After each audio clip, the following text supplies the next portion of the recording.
In the bustling city of Jos, Nigeria, there's a woman who now sells foodstuffs not by the handful, but by the ton.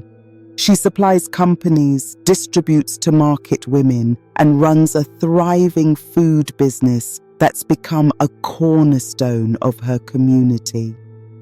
Her name is Gladys Marcus, and to see her now, confident, successful, an employer, you would never guess the story that forged her. You would never imagine the life she was forced to lead, the names she was called, or the shame that was heaped upon her. Because not so long ago, Gladys wasn't a business owner. She was a teenage single mother, an object of ridicule, walking the same streets with a tray of tomatoes on her head and a baby strapped to her back, enduring the rain, the sun, and the searing judgment of everyone who saw her.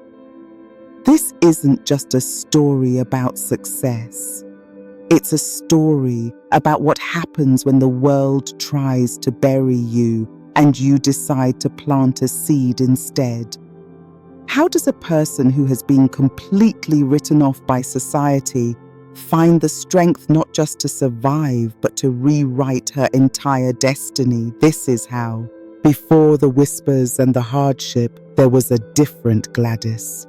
She was Gladys Adija Marcus, the first daughter of her family, a young woman with a future that seemed clear and bright.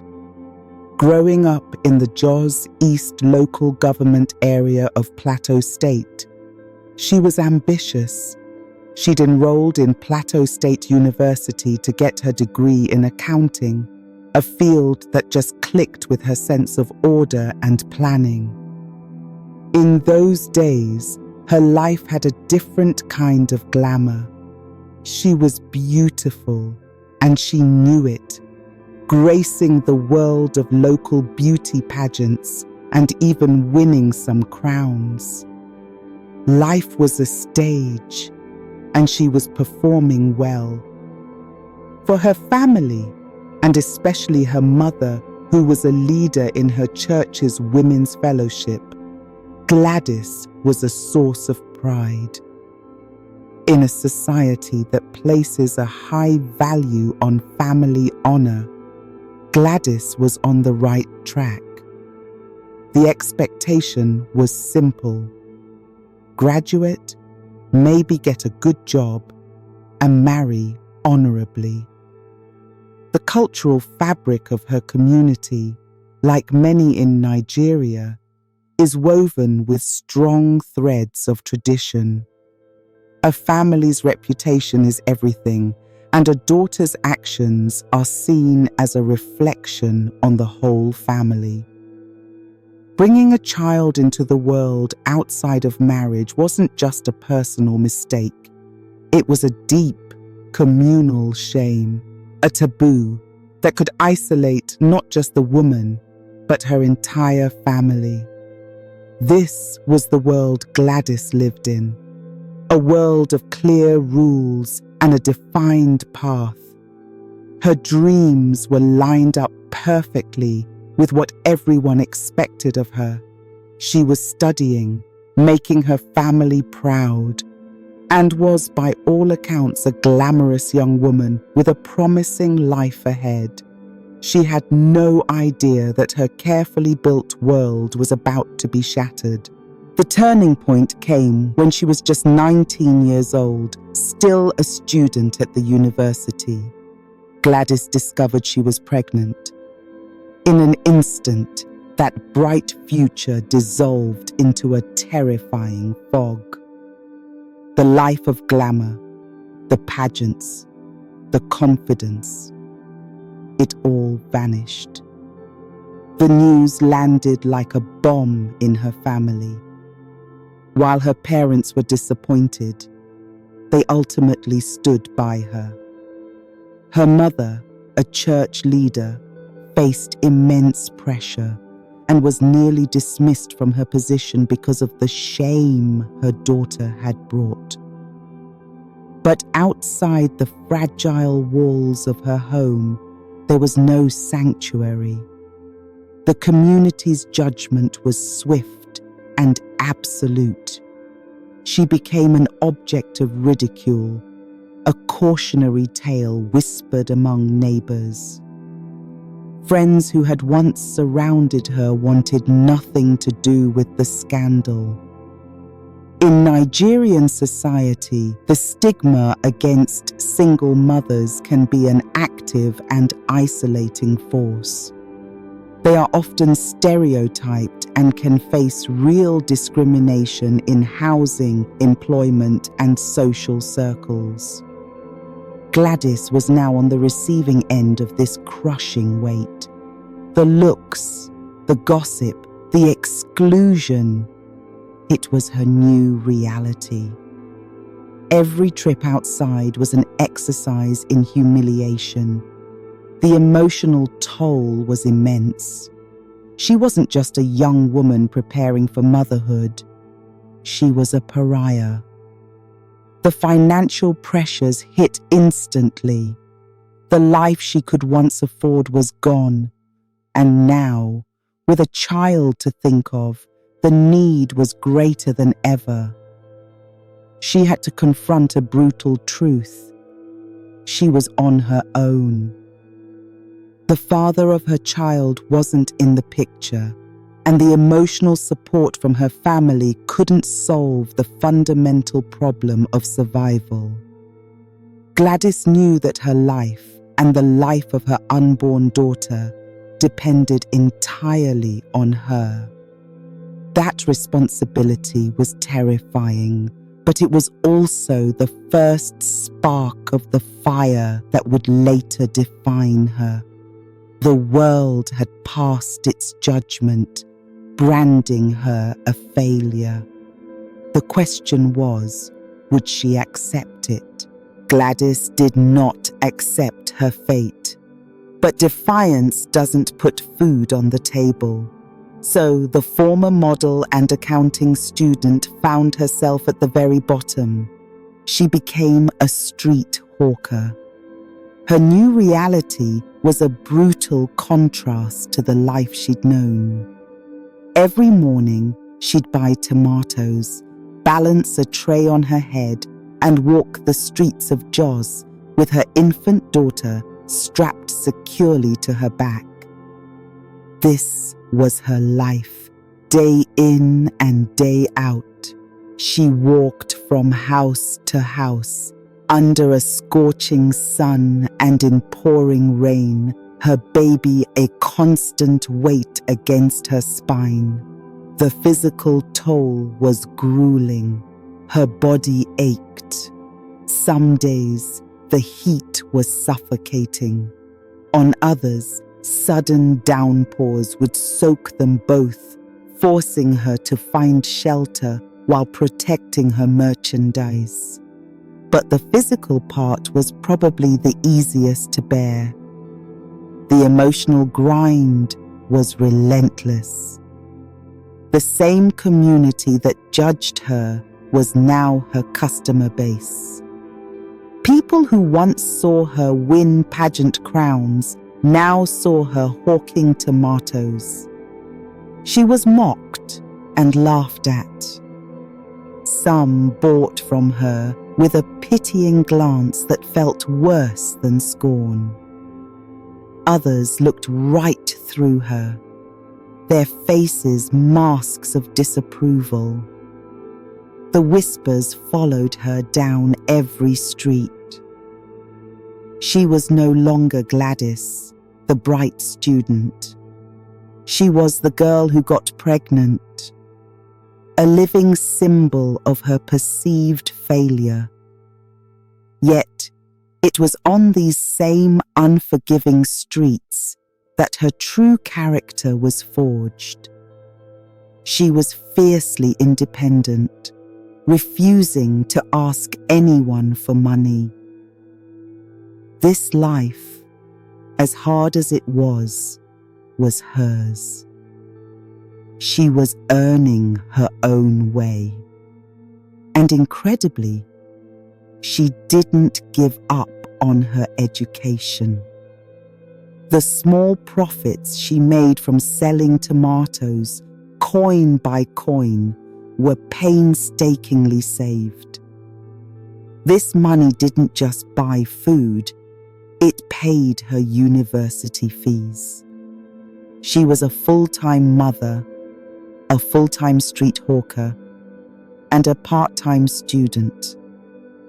To save more, she eventually started making and selling masa, a traditional rice snack, at a local garage.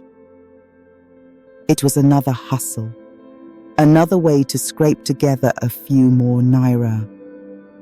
Every sale was a small victory. Her daughter, growing up on her back, became her primary motivation. As she would later say, her children are the reason she refuses to give up. They are her major strength. This period wasn't just about survival. It was a different kind of education.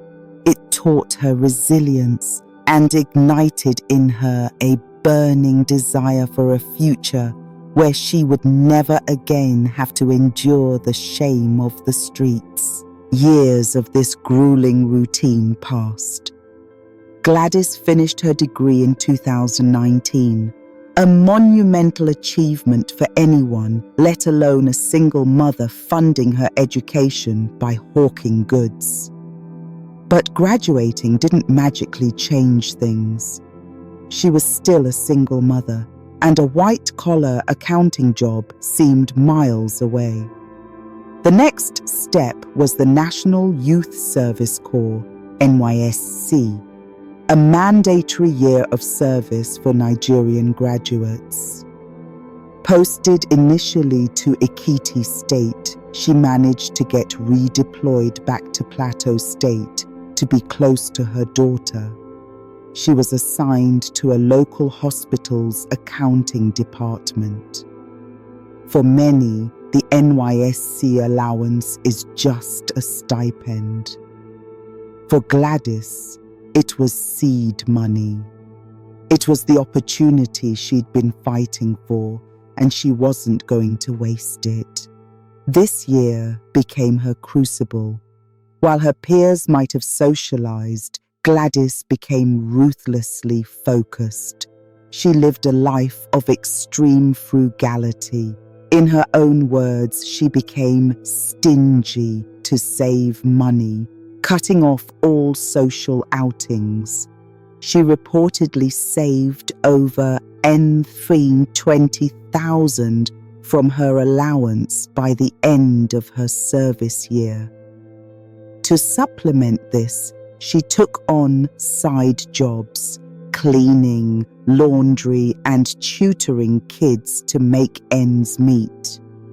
Her friends might have made fun of her, but Gladys had a vision they couldn't see. The turning point wasn't a dramatic event, but an internal shift. During her time hawking, she'd noticed a real need.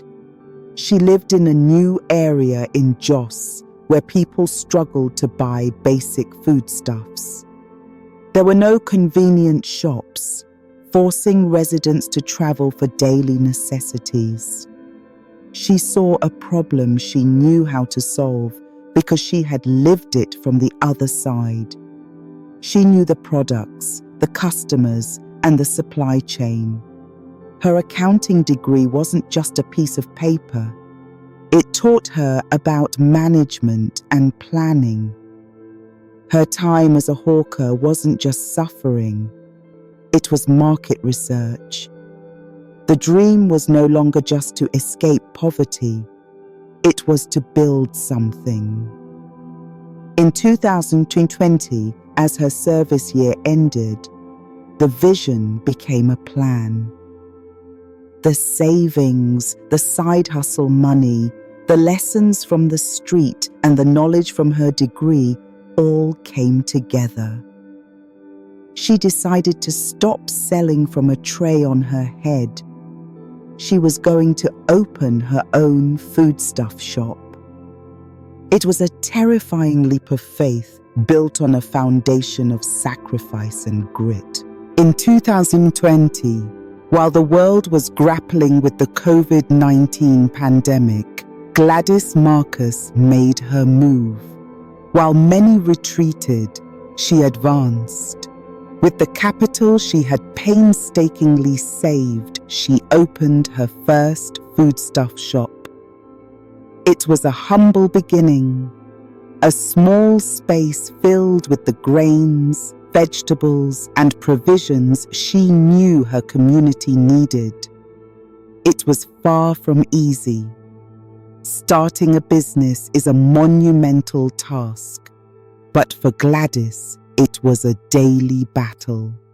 She was still a single mother, so her days didn't end when the shop closed. She was the CEO, procurement officer, sales clerk, and janitor of her small enterprise, all while being a full-time mom. Her accounting knowledge was invaluable. She managed her books meticulously, tracking every naira. She understood planning and investment. This wasn't just a shop. It was a business she intended to grow. She applied the same discipline that allowed her to save her NYSC allowance to her operations. Every profit was reinvested to expand her inventory. Her strategy was simple: solve the problem she had personally identified. She provided what the big markets had, but with convenience, and people responded. They remembered her, not as the girl with the tray on her head, but as a reliable source for their daily needs. She built a reputation for fairness and quality. Of course, there were doubters, those who saw her venture as a fluke, waiting for her to fail. But she also found allies in the first customers who chose to support her small shop. Her greatest allies, however, remained her own resilience and her children, who she calls her primary motivation and strength. Slowly but surely, the business grew. The small shop selling vegetables graduated to one selling all kinds of grains, vegetable oils, fish, and stockfish. She wasn't just selling to individuals anymore. Her vision expanded. The single mum who once sold a handful of tomatoes was now planning to sell them by the ton.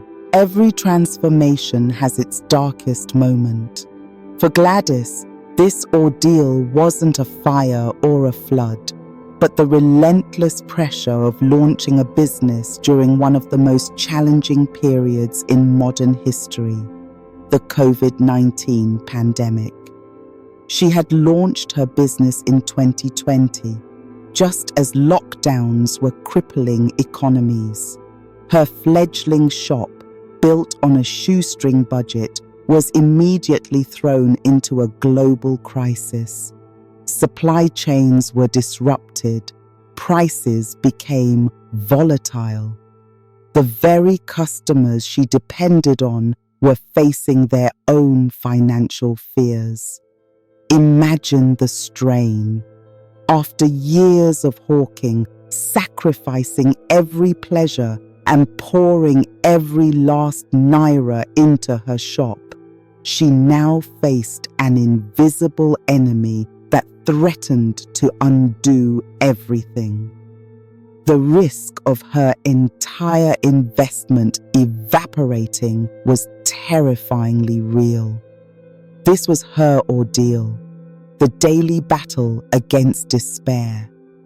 There must have been days when she looked at her low stock and felt the old sting of potential failure, the temptation to just give up on the dream of growth and retreat into survival mode must have been immense.